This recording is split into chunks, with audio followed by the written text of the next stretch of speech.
Bienvenidos y bienvenidas a una tertulia literaria más aquí en Letras a Contraluz. Mi nombre es Ana Berta y el día de hoy tengo el honor de contar con la presencia de una invitada de lujo. Ella es Carmen Nosal, a quien tuve el gusto de conocer en este encuentro de poetas iberoamericanos que llevaron a cabo durante todas estas semanas y que sin duda alguna aportaron bastante para que nos pudiéramos adentrar a todo lo que se está creando y a todo lo que los poetas en la actualidad están construyendo a través de su voz poética.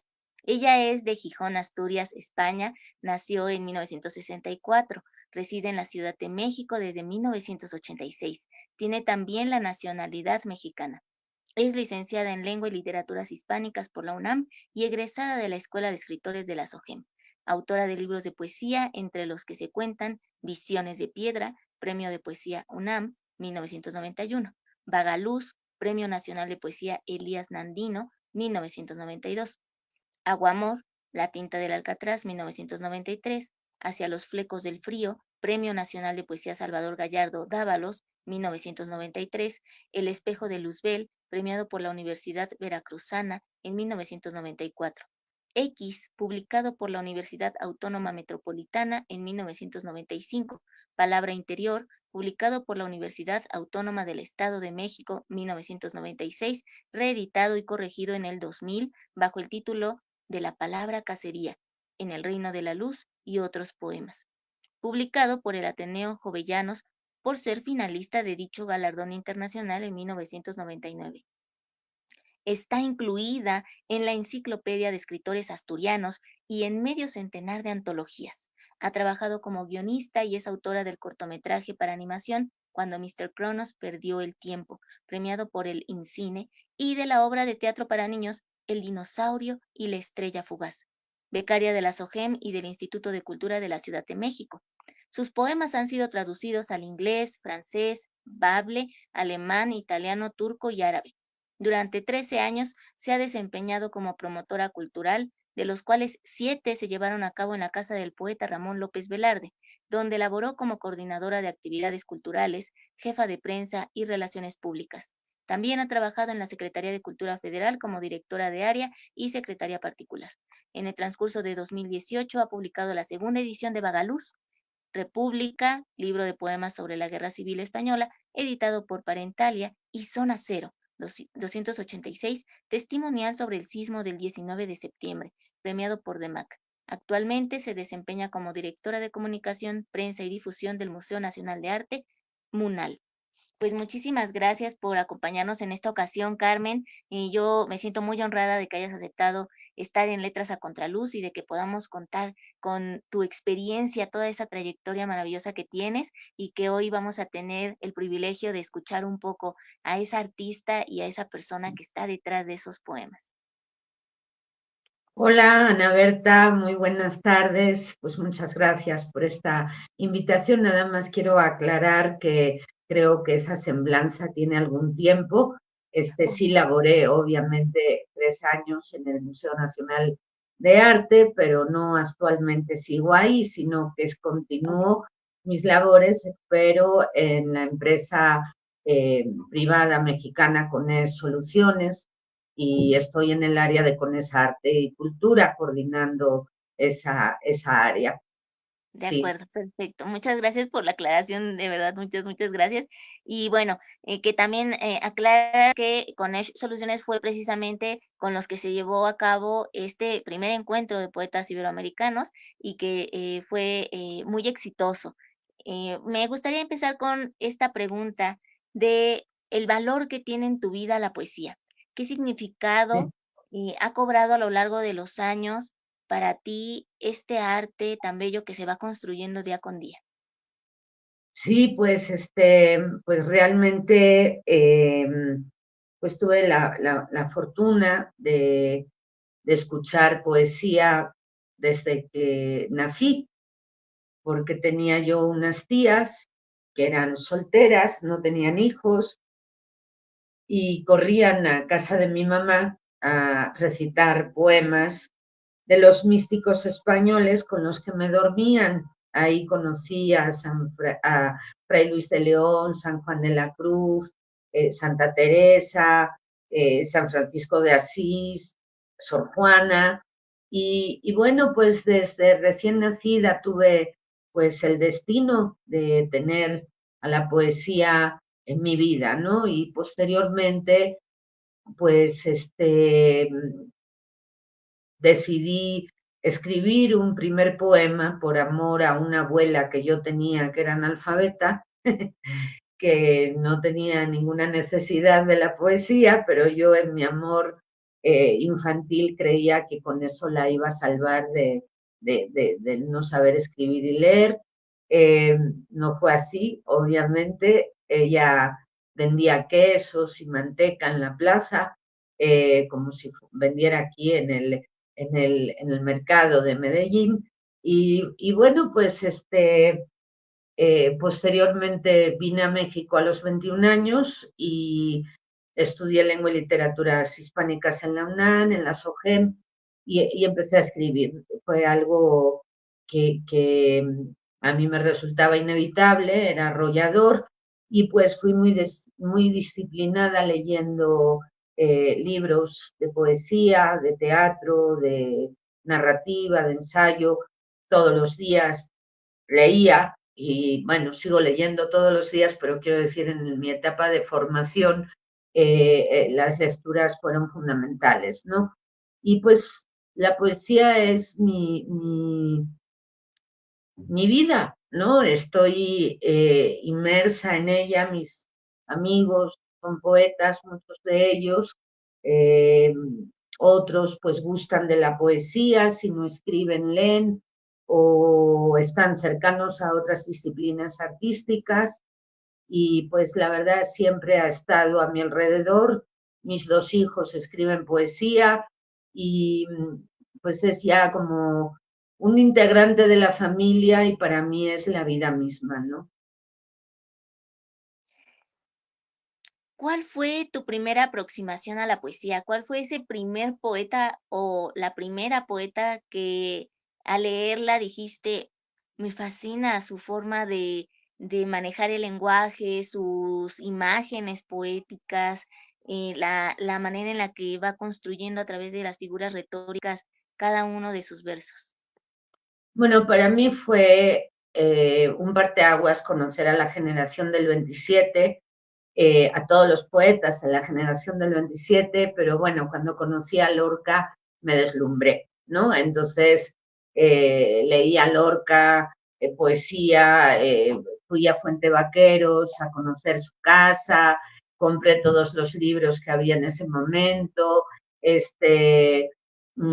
escuché a la argentinita recitando poemas de Lorca y bailando flamenco, me metí en su mundo, pues, ¿no?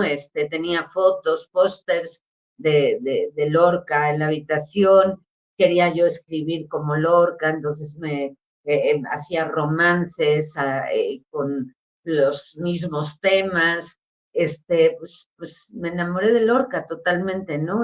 Eh, y bueno, pues posteriormente seguí leyendo a los de la generación 27, me fascinó Rafael Alberti, Jorge Guillén, Pedro Salinas, obviamente amante de Miguel Hernández totalmente, y, y bueno, pues ese grupo de poetas, digamos, fueron en mi juventud los poetas que me deslumbraron. ¿Qué poetas ya de esta época actual admiras más y por qué? Bueno, en la época actual tengo muchísimos poetas que admiro. Voy a referirme nada más a poetas que escriben en español y voy a citar, por ejemplo, a Raúl Zurita o a Elvira Hernández en Chile. Elvira Hernández, el caso de Elvira, pues creo que es una poeta excepcional que puede lograr en muy pocos versos una potencia al desarrollo de un pensamiento prácticamente filosófico, ¿no? Con 3 versos de Elvira se podría escribir un ensayo. ¿no? Es una poeta que está activa, además, a pesar de su edad, tiene una producción impresionante y creo que es una de las poetas que más admiro. Raúl Zurita, por supuesto, pues es el gran poeta en lengua española, vivo en estos momentos. En Asturias, por ejemplo, tenemos un gran poeta, Gamoneda, de Asturias, que es mi tierra, por citar un poeta en lengua española en España, Gamoneda. Bueno, pues aquí en México te puedo citar muchísimos, ¿no? Pero recientemente tuvimos un homenaje a Sor Juana Inés de la Cruz, Elsa Cross, David Huerta, Antonio del Toro, Gloria Hervitz, Eduardo Lizalde, en este primer encuentro de poetas iberoamericanos que cada quien con un registro muy diferente, pues sirven para tomarle el pulso a la poesía en lengua española de una manera extraordinaria. Hablando un poco de este primer encuentro de poetas iberoamericanos en México, ¿qué significó para ti dirigir este? Y luego de haber sido, por supuesto, invitada por el doctor Alfredo Pérez Alencart a que tú fueras la que estuviera al frente acá en México de este maravilloso encuentro donde todas esas voces se unen para compartir el gusto y la pasión por la poesía. Bueno, definitivamente si no me hubieran invitado, no se me hubieran ni pasado por la cabeza, la verdad, meterme en algo de todo esto. Y bueno, cuando ya acepté, yo tenía en mente hacer algo mucho más chiquito, mucho más, digamos, controlado. Pensaba en 10 poetas, 12 poetas y ya, ¿no? Pero realmente esto fue creciendo a medida que, pues, eh, conversando con la poeta Elsa Cross, me decía, ¿y cómo ves? Invitamos a esta persona y a esta y a esta. Y bueno, fue creciendo hasta pues tener 83 poetas, 20 de ellos de distintos, bueno, perdón, varios poetas, no puedo decir el número exacto porque no lo recuerdo en este momento, pero sí varios de ellos pertenecientes a 20 países de Iberoamérica. Es decir, participaron poetas de 20 países. Eh, Creo que para hacer un primer encuentro fue algo que rebasó cualquier imaginación de mi parte. Tuve la fortuna de contar, como bien dijiste en un inicio, con el principal patrocinador del evento, que fue Con Soluciones. Mi gratitud siempre al doctor Héctor Gutiérrez Machorro. Y también contamos con el patrocinio de los directores de estas sedes maravillosas que fueron el Museo de la Ciudad de México, la Casa del Poeta Ramón López Velarde, la Casa Universitaria del Libro, el claustro de Sor Juana, pero también con el apoyo de la Universidad Autónoma del Estado de México, que también nos apoyó con todos los gastos para trasladar a algunos poetas y llevarlos al centro ceremonial de Tula, al monasterio de San Francisco de Asís, en Tepeji del Río, fundado en 1558, que es una belleza, y hacer lecturas en distintos lugares de Tulancingo, de Pachuca, en preparatorias, estuvimos en la preparatoria 1, en la preparatoria 2, en distintos lugares y absorbieron todos los gastos, cosa que agradezco particularmente a la maestra Corina, quien fue la que me ayudó a hacer todas estas gestiones, ¿no? Entonces, para hacer un primer encuentro, creo que los logros rebasan cualquier expectativa. No pudimos entregar la medalla Fray Luis de León al doctor Eduardo Casar y pudimos también realizar el primer concurso de poesía iberoamericana, el primer premio de poesía iberoamericana con esa arte y cultura, que participaron para una primera vez, es increíble, 379 libros, y que por unanimidad lo ganó el mexicano Rolando Rosas con el libro El viejo del agua. Entonces, pues ha sido algo, pues, arrollador, diría yo, y también la recepción del público, ¿no? Porque tuvimos prácticamente todos los días, tanto aquí como en Tulancingo, en Pachuca, en estos lugares de Hidalgo, pues muchísimo público, ¿no? Y también contar con esa maravillosa colaboración por parte de la Congregación Literaria de la Ciudad de México, ¿no?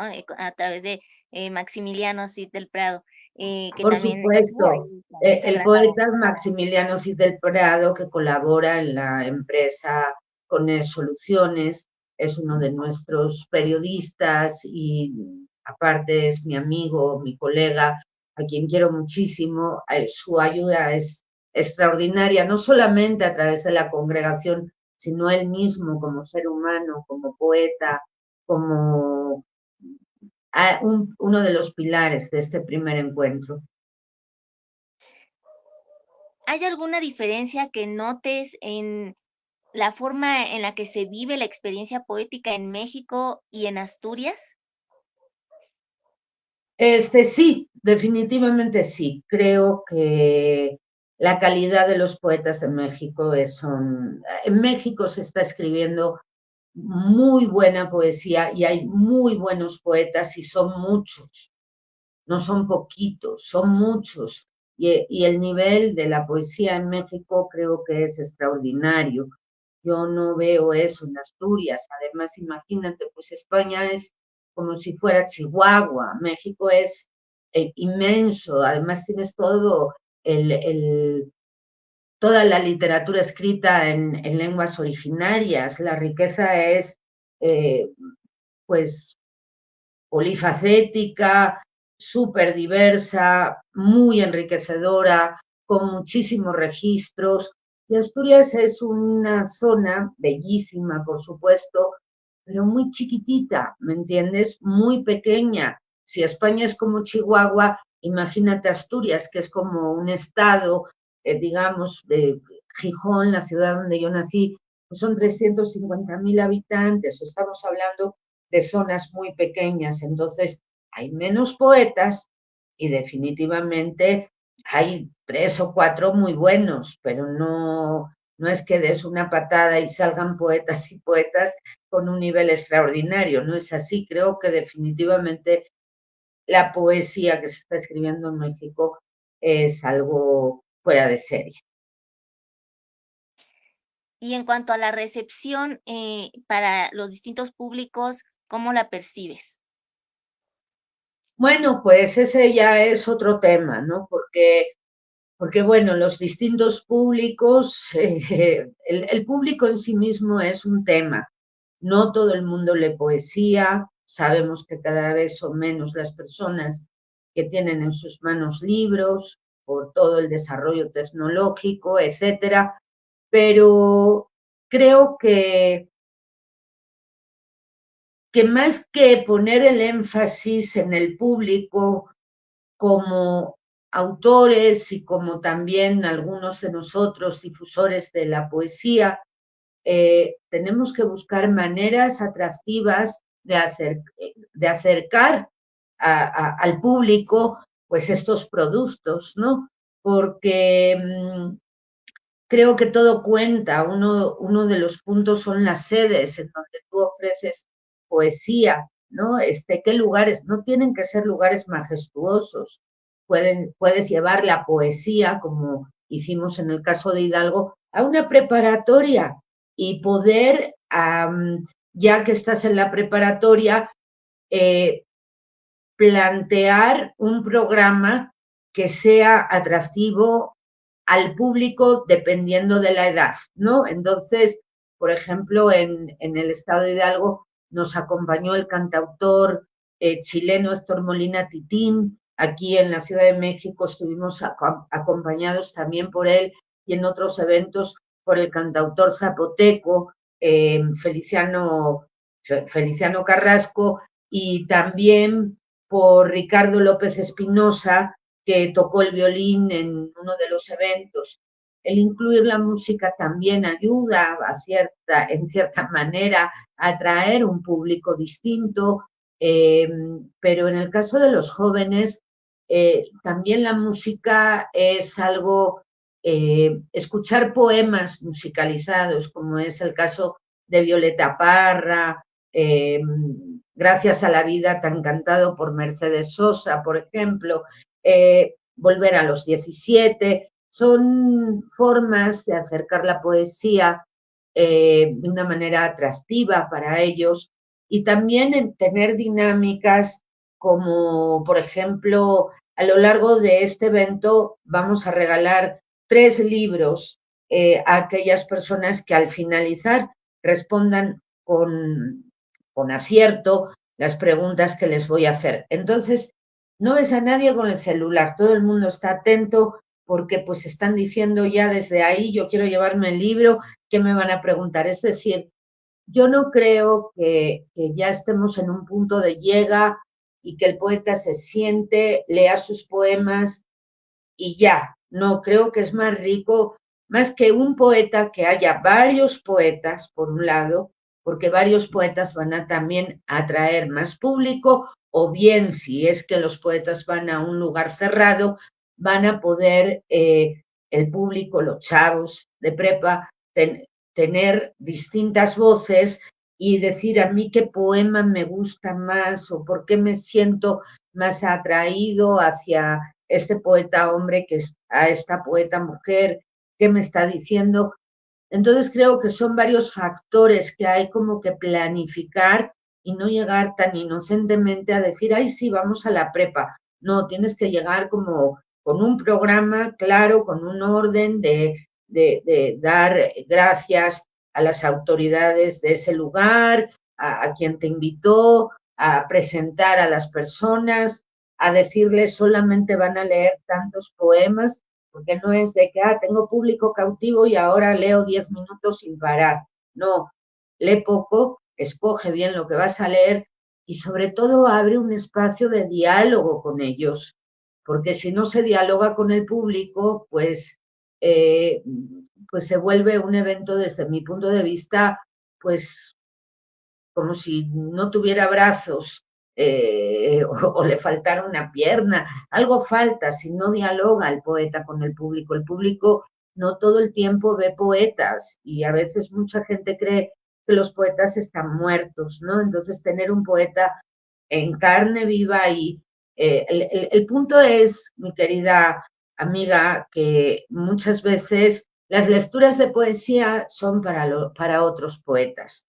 Ese es un tema, pero no siempre el público son poetas. Es más, creo que lo idóneo es que no sean poetas, que sean otras las personas con otro tipo de quehaceres las que se acercan a estos espacios, ¿no? O que sea un público mixto donde haya, bueno, poetas y personas que no son poetas, pero que están interesadas en conocer algo de la poesía. Eso me parece mucho más interesante que hacer lecturas de poetas para poetas, donde creo nos hemos estancado en gran medida mucho tiempo y por muchas ocasiones. Entonces, dar difusión a la poesía es todo un reto, porque no se trata solo de difundir los poemas, se trata de poder interactuar con el público, ¿no? Desde esta perspectiva que ya nos estás planteando, ¿cuál consideras tú que es la función principal de la poesía en la actualidad y del poeta con respecto a su entorno y con respecto a lo que también significa conservar su propia voz poética? Bueno, yo creo que sigue siendo la misma, ¿no? De toda la vida, en el sentido de que uno tiene que tener un compromiso, ¿no? Con estar comprometido con lo que hace y, y, y ser congruente, ¿no? Con lo que está escribiendo. Pero donde yo creo que hablar del tiempo y el espacio en esta época es fundamental, es que tú no te puedes presentar igual que antes, ¿no? O sea, Rubén Darío llegaba y había hordas de gente para recibirlo, ¿no? Entonces, eso no es así en la actualidad. En la actualidad uno tiene que crear definitivamente estrategias en esa otra parte que no es la de la creación. La creación es, pues tú te quedas en tu casa, escribes, obviamente cualquier poeta tiene que vivir y tiene que leer para poder escribir, escribe, ya tiene su texto terminado, lo tiene que publicar y bueno, luego tienes que hacerlo llegar a los demás, porque no escribes para ti mismo y ya, ¿me entiendes? Entonces, en esa parte creo que actualmente sí hay que tomar en cuenta cómo lo quieres mostrar. No tienes que irte únicamente a cambiar tu forma de escritura para insertarte en lo que es la poesía sonora, por ejemplo. Puedes seguir haciendo lo que haces, pero tomando en cuenta que tienes distintos medios para poder acceder al público de diversas formas, ¿no? Por ejemplo, tú y yo ahora estamos haciendo algo que antes no se hacía, era impensable hacer una entrevista a través de un teléfono celular, ¿no?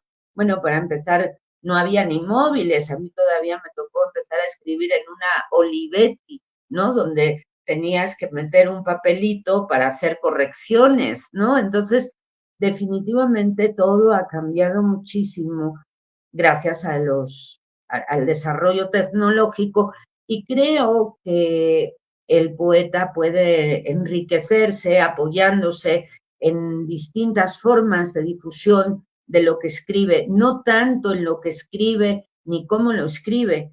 Para mí el punto de tu pregunta está en cómo lo va a difundir. Em, ¿Cómo vas construyendo tu voz poética y cómo ha ido evolucionando esta? Bueno, Desde esa visión que tenías, de joven, cuando ya vas madurando tu voz, y bueno, siempre estamos en constante transformación, nosotros como seres humanos estamos en esa evolución, y mucho más, nuestra palabra poética. En ese sentido, ¿cuál es tu opinión? sí, bueno, pues en mi caso, Ana Berta, todo lo que escribo tiene que ver con lo que vivo, ¿no? Yo no podría escribir un poema de amor cuando mi presente está a lo mejor enfocado en la ecología, ¿no? O sea, tendría yo graves problemas. O sea, si yo estoy enamorada, pues voy a escribir poemas de amor. Y si estoy metida en temas ecológicos, voy a escribir poemas ecológicos, ¿no? Es decir, yo siempre he estado como en una congruencia entre lo que vivo y lo que escribo. Ahora bien, ¿cómo ha ido cambiando esto? Pues ha ido cambiando conforme ha ido transformándose mi vida. Obviamente, al día de hoy, voy a cumplir 59 años, no me queda ni un estrógeno, pues lo menos que se me ocurre es escribir poemas eróticos. Esos los escribí cuando tenía 24 años, ¿no? Entonces, como que sí, definitivamente son muchas cosas las que te van marcando y a medida que vas viviendo, pues vas siendo a través de la química que hay en el cuerpo, de las experiencias que tienes, pues vas escribiendo, creo yo, bueno, en mi caso al menos, y voy a hablar por mí, yo he ido escribiendo dependiendo de lo que voy viviendo, ¿no? Por ejemplo, una pequeña plaquette que escribí sobre la Guerra Civil Española, pues la escribí no porque estuviera sucediendo la Guerra Civil Española hace 7 años o 8 cuando la escribí, sino porque fue en ese momento que yo ya pude como digerir el trauma de toda mi familia y poder escribir algo en torno a lo que ellos vivieron, ¿no? Pero de todas maneras hay una congruencia, porque yo estaba sintonizada con ese tema y procesándolo en mi psique de la mejor manera posible, ¿no? Para poder liberarme de todos esos horrores que se vivieron durante la guerra, ¿no? Entonces, digamos que mi último libro tiene que ver con la poesía mística, porque pues he estado más enfocada en el tema de la meditación, de la plegaria, de la búsqueda o del encuentro con la divinidad, etcétera, ¿no? Entonces, eh, pues eso es lo que yo podría explicar en torno a ese proceso, ¿no? En cuanto a la postura feminista dentro de la poesía, ¿qué opinión te merece ese tema? Bueno, pues es un tema complicado, complejo, que tiene muchísimas aristas, este, y que hasta cierto punto te puedo decir que no comparto del todo, en tanto que yo no creo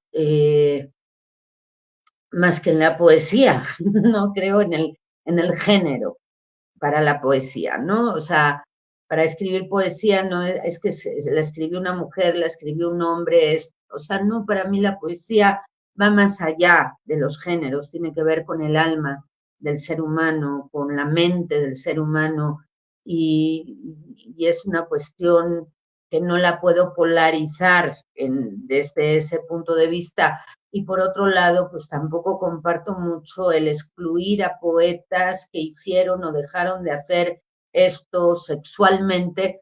¿Por qué? Porque entonces tendríamos que sacar mayoritariamente a los poetas de la historia de la literatura, porque no es un poeta un ejemplo de moral y de ética precisamente, ¿no? Es un tema muy complejo y yo no lo comparto en el sentido de que, ¿cómo te explico? Lo que veo es la calidad de la poesía, no la calidad del ser humano. ¿Sí me explico? No, a la hora de leer estoy leyendo un poema, no estoy fijándome en lo que hizo el autor con la otra mujer o con esta, estoy leyendo el poema y no puedo distraerme con otro tema, ¿me entiendes? Entonces, creo que esa es mi posición, ¿no? O sea, ver la calidad del poema y qué me quiere decir un poema. Puede ser de denuncia y puede estar escrito por una mujer activista dentro del feminismo y ser extraordinario, pero no porque seas feminista vas a tener un gran poema. ¿Sí me explico? Son dos cosas distintas, ¿no? En este tema que estás abordando, eh, ¿qué debe contener un poema para que, en tu caso, lo consideres que es valioso en sí mismo? Bueno, pues puede tener muchas cosas o no puede tener tantas, dependiendo. Hay poemas extraordinarios que tienen 3 versos y que no cabría decir lo que puedo decir de un poema de largo aliento que puede contener música, ritmo, un lenguaje extraordinario que da cuenta de un vocabulario que ya se estaba olvidando y que además trae un mensaje contundente, porque puede ser un poema social, etcétera, ¿no?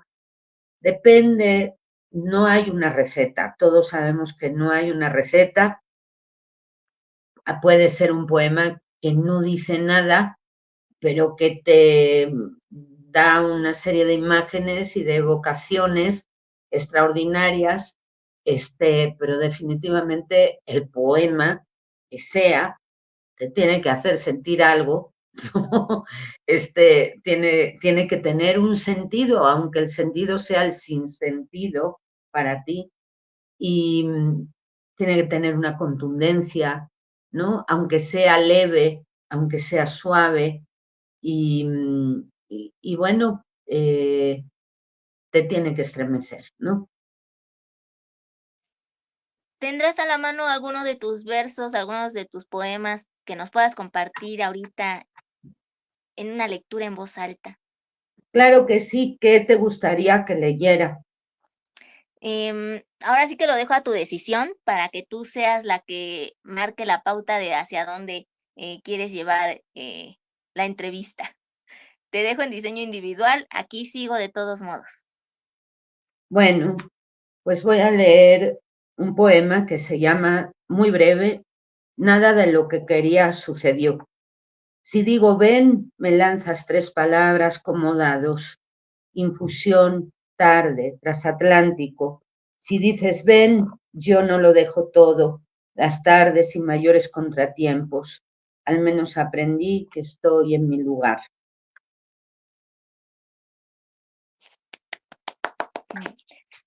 Si nos puedes compartir otro, Carmen. Bueno, voy a leer otro. Voy a leer un soneto que se titula eh,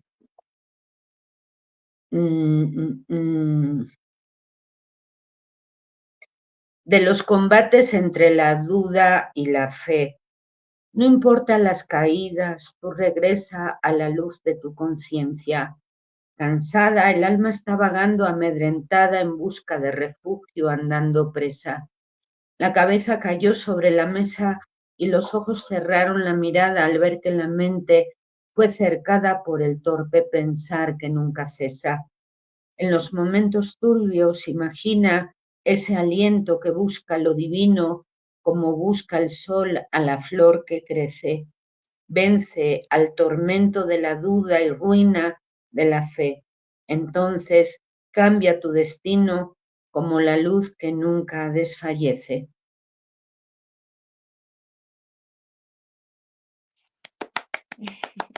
Maravilloso. Tienes ese ritmo, esa cadencia. Me gusta mucho tu forma de escribir y me gustaría que hoy nos pudieras compartir cuál es tu proceso creativo, qué es lo que llevas a cabo como disciplina y qué cualidades consideras que se requieren desde tu punto de vista para formarse como poeta.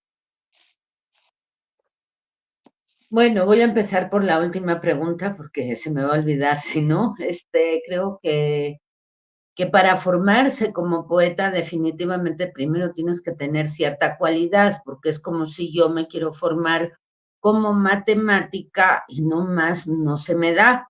O sea, uno cuando crece se da cuenta de para qué tienes facilidad, ¿no? ¿Qué es lo que se te facilita más o qué es lo que lo que es más complicado para ti? Todos somos distintos, ¿no? Entonces, hay personas que se les da muy bien cocinar, hay otras que llegan a la cocina y prenden una hoguera prácticamente porque simplemente no se les da. Entonces, creo que lo primero es ver si tienes facilidad, si se te da a escribir. ¿Y eso cómo se ve? Pues primero tienes que tener la tendencia, que te apetezca escribir, que te salga el escribir y que cuando se lo leas a alguien, lo que hayas escrito te digan, wow, esto es increíble, porque entonces ya tienes, pues ya te das cuenta de que tú estás por encima de la media de tu generación, en donde dices, oye, no, pues mira, escribí esto y cuando yo leo esto, todo el mundo ahí brillo, en lo demás no, pero ahí sí. Entonces eso ya en sí mismo es algo que uno tiene que escuchar. Hay gente muy necia que escribe muy bien y simplemente no se la cree o no quiere, pero es un desperdicio realmente porque sí tiene la facilidad, tiene el don, ¿no? No todo el mundo que escribe tiene el don, eso lo hay que decir, ¿no? Ahora, por otro lado, sí es muy importante leer, ¿no? Para poder escribir es fundamental leer todos los días, aunque sea media hora, y empezar un libro y terminarlo, no empezar libros, pajarear y no acabar nada, sino decir, a ver, me voy a poner la disciplina de leer en busca del tiempo perdido, por ejemplo, ¿no? Vol 1, Vol 2, lo voy a leer todo, ¿no? Y empezar de una manera ordenada. También es fundamental vivir, tener la experiencia de la vida, poder sentir la vida, poder enfrentarte a la vida, poder dejarte llevar por la vida, poder estar en la vida, ¿no? Poder saber lo que es estar a punto de perder la vida, por ejemplo, porque pues uno no puede escribir si no está vivo, ¿no? Entonces, tiene que estar vivo uno para poder descubrir cuándo te estás muriendo por dentro y también desde ahí utilizarlo como una experiencia de creación, ¿no? Eh, tienes, es importantísimo, creo yo, también compartir lo que tú escribes con otros poetas, no solamente con tus seres queridos de tu casa, con tu mamá y tu papá, que te digan, ay, mira qué maravilla, o que te digan todo lo contrario, ¿cómo es posible? Te vas a morir de hambre escribiendo esas cosas. O sea, no, acercarte a otros poetas y enseñar lo que tú haces y tener la capacidad de escuchar lo que te tienen que decir los otros y no obedecer a ciegas, no decir, ah, mira, fulano me dijo esto, perengano lo otro, y tú tomar la responsabilidad de qué es lo que quieres corregir, porque tú finalmente vas a ser la persona que firme el poema, ¿no? Entonces tienes que tomar esa responsabilidad de qué quieres poner, qué quieres quitar, cómo lo quieres transmitir, ¿no? Yo creo que eso es fundamental. Esa era la última pregunta que me hiciste. Ahora, ya se me olvidaron las otras dos. No te preocupes.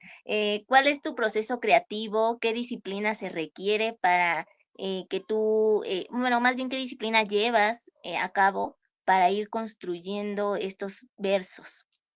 Bueno, digamos que yo tengo dos formas de escritura. Una es la espontánea, la no premeditada, que es que de repente me veo por todos lados, tengo papelitos escritos. En el encuentro de poetas, de repente escribí un poema y ahí lo guardé, no sé ni dónde lo metí. Tengo poemas en servilletas, tengo poemas en hojas, tengo poemas en sobres, escribo todos los libros que leo, escribo por la contraportada. Bueno, por todos lados tengo escritos en papelitos, en papeles doblados de distintos colores. Bueno, bastante caótico es eso.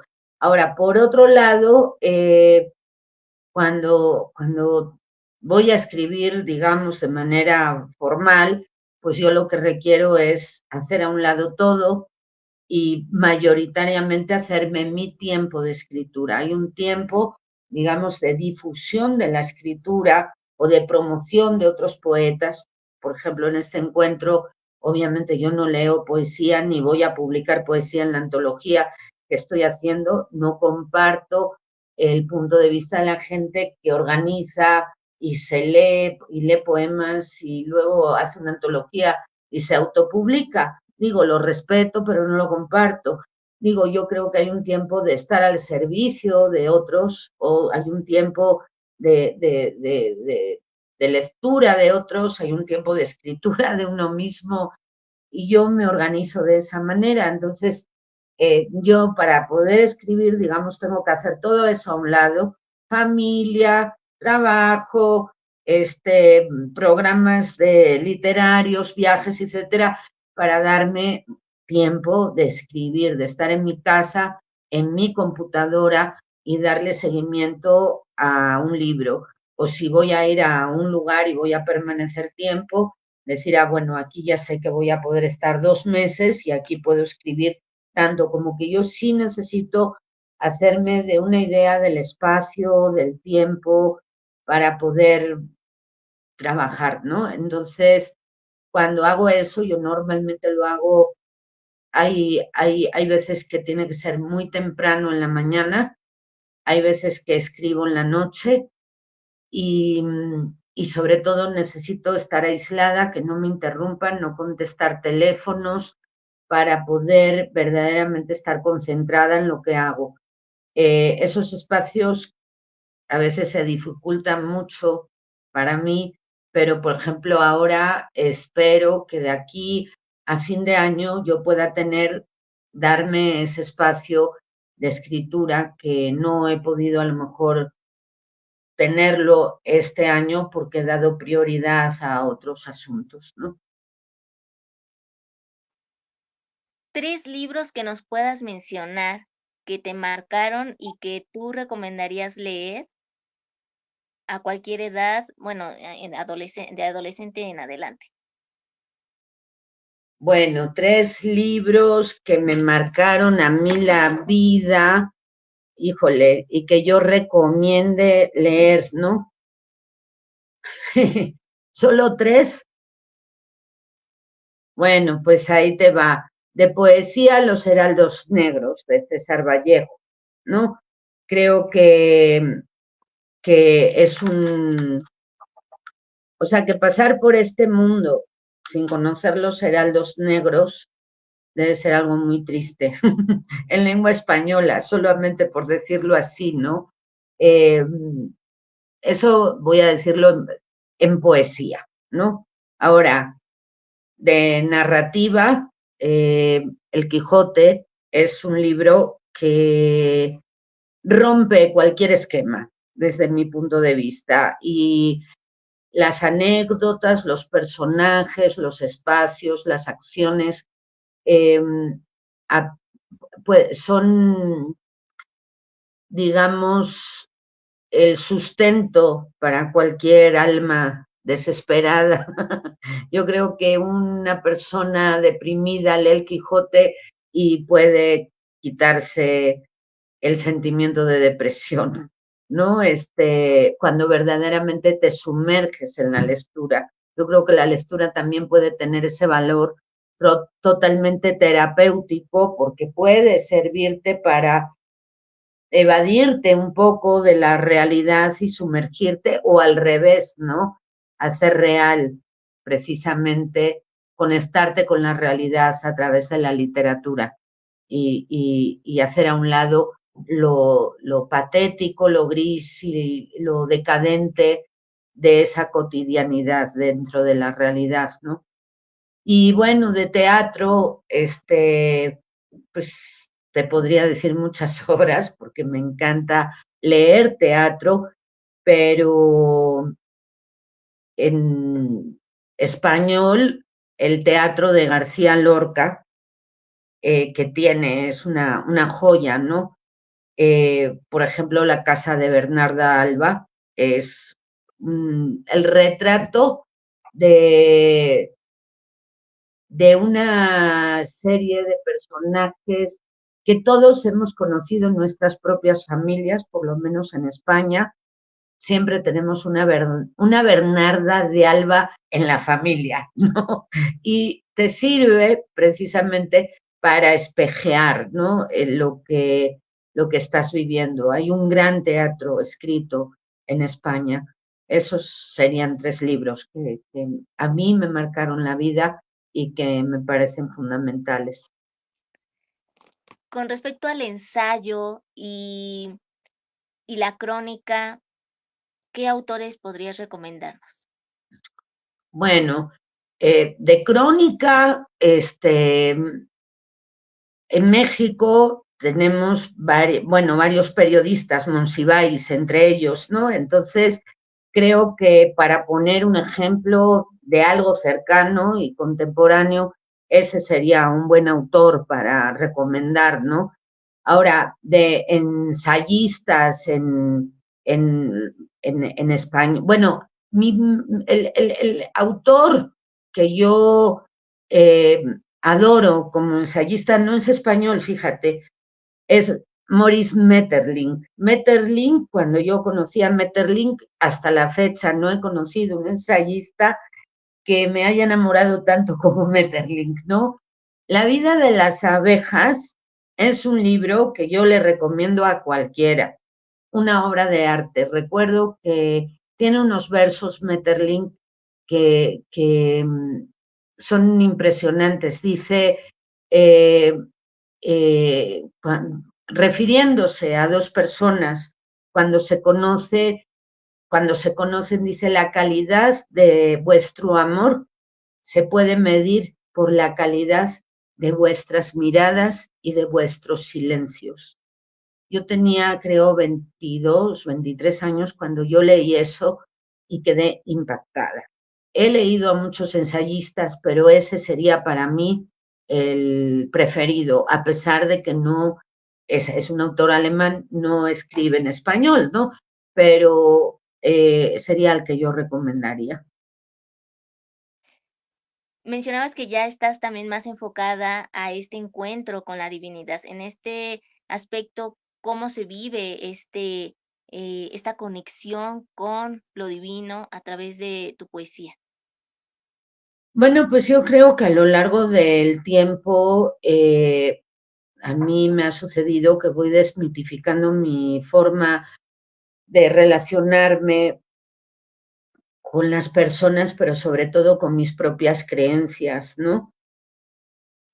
Desmitificar la creencia de cómo debe de ser la familia, desmitificar la creencia de cómo deben de ser los hijos, los amigos, los jefes, ir desmitificando todo eso con lo que yo nací y en lo que yo creía, porque la vida me demostró otra cosa, ¿no? O sea, entonces llega un momento en el que te vas para adentro y te das cuenta que hay algo que no, con lo que no hay negociación ni necesidad de conflicto y donde puedes profundizar no a través de, digamos, el pensamiento racional o el intelecto, sino a través de llegar a la comprensión de muchas situaciones a través de la voz de tu conciencia, que son procesos de, de existencia y de experimentación y de cercanía a la realidad de formas diferentes, ¿no? Entonces creo que el poder mirar la realidad a través de la voz, de la luz de tu conciencia, es algo que a mí en lo particular me enriquece muchísimo y me limpia por dentro, me quita muchos grados de ansiedad, me da más serenidad y tener este vínculo cada vez más cercano con mi propio poder superior, con la divinidad, o si no quieres hablar de divinidad, habla del continuo mental, como decimos en el budismo. Eh, bueno, pues es sacudirte kilos y kilos de sufrimiento. Ahora, por ejemplo, me pasó que estaba mi casa llena de poetas en estos días y se fueron todos ya, hoy se fue el último a Chile, ¿no? Entonces, de repente empecé a sentir la nostalgia. Yo hacía años que no sentía nostalgia de nada. Sentía el corazón apretado, ganas de llorar, sentía como el ánimo por los suelos y recordé cómo yo era hace muchos años, con este sentimiento de pesadumbre, que gracias a Dios, un maestro mío budista me lo quitó en, casi en 2 segundos, ¿no? Él me dijo, nunca se me va a olvidar, sentir nostalgia por el pasado es una mierda, así dijo. Sentir nostalgia por el pasado es una mierda. Y yo decía, madre de Dios, mira que yo vine a Estados Unidos, pagué tantos dólares por venir a este retiro, para que me diga esto este señor.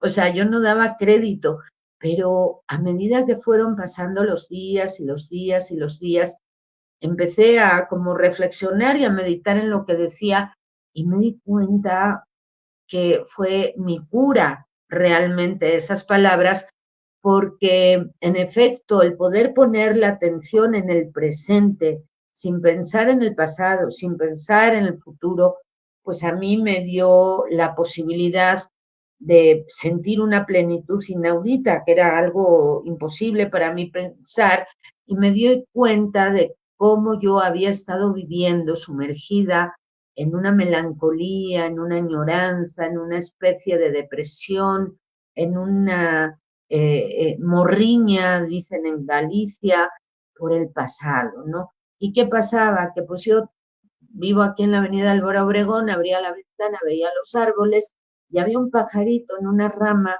y yo no lo podía disfrutar, no lo podía ver porque yo estaba en mí imbuida, en mis pensamientos, con ese dolor de corazón todo el tiempo y yo creía que yo era una persona muy generosa y me di cuenta de lo miserable que era mi vida, de estar siempre rumiando el pasado y mira qué feliz fui en ese momento y esa persona que yo quise se murió y ahora esto, y no me permitía disfrutar lo único que era real, que era el pajarito en la rama cantando una mañana de domingo.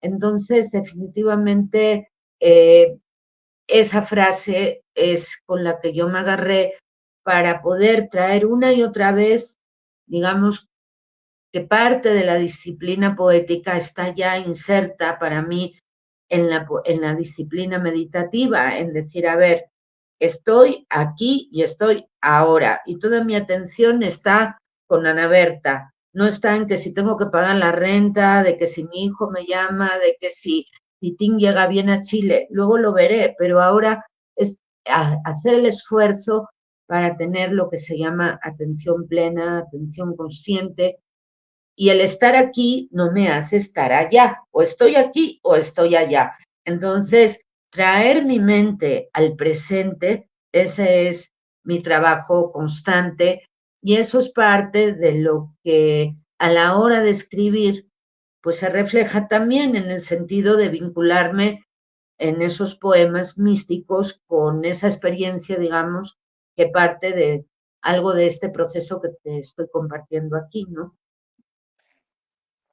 Entre los muchos poetas místicos que ha habido a lo largo de la historia, uno que puedas mencionar que en verdad te haya impactado. Bueno, Mevlana y el Aludín Rumi, definitivamente, ¿no? Este poeta persa eh, que nunca se sentó a escribir un poema, ¿no? Sino que en sus estados meditativos, dados por la separación de su maestro Shams de Tabrizi, lo tocaron profundamente y pudo acceder, digamos, a un campo de conciencia superior y poder empezar a declamar, que tampoco los declamaba, sino que brotaban de él directamente mientras giraba apoyado en una columna y iba, digamos, compartiendo esa sabiduría celestial, ¿no? Que emanaba por sus labios, ¿no? Y que luego muchos de sus alumnos eh, recogieron en manuscritos y que posteriormente publicaron, volviéndose Mevlana y el Rumi uno de los autores más vendidos de Estados Unidos, ¿no?